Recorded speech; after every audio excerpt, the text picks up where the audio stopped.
Vous savez que sur Xbox Series, il est tout à fait possible, et c'est officiel, il n'y a pas de problème, de passer sa console en mode développeur. Ça coûte 20$, et ensuite, comme ça, vous pouvez être en mode développeur et revenir en mode standard, parce qu'en mode développeur, on ne peut pas jouer aux jeux qu'on appelle retail, donc les jeux qu'on achète dans le commerce directement. Et en mode développeur, on peut faire beaucoup de choses, dont installer, par exemple, des émulateurs.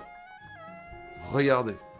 Ce que rapporte Kotaku en Australie, bah oui, la Xbox Series S, et donc S et X, pardon, eh bien sont des tueurs en termes d'émulation. Voilà. Et du coup, on peut retrouver plein d'émulateurs qui permettent de jouer aux jeux Dreamcast, aux jeux GameCube, aux jeux Wii et aux jeux PS2. Voilà.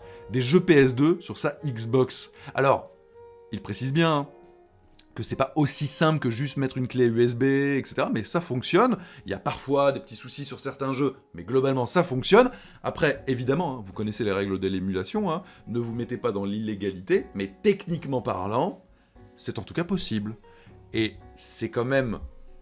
ça fait sourire de se dire que sur une Xbox, on peut jouer à des jeux PS2, là où, à date, hein, aujourd'hui, sur PS5, c'est totalement impossible. C'est quand même un grand paradoxe que Sony devra adresser de manière officielle cette fois-ci, puisque là, évidemment, vous avez compris, l'émulation, ce n'est pas officiel, et puis il faut passer en mode développeur, il faut bidouiller un peu, etc. Bon, il y a plein de choses à prendre en compte, mais quand même, intimement, je suis persuadé qu'on ne finira pas la génération PS5 sans que Sony ait trouvé une solution. Espérons juste qu'ils ne la fassent pas payer trop cher.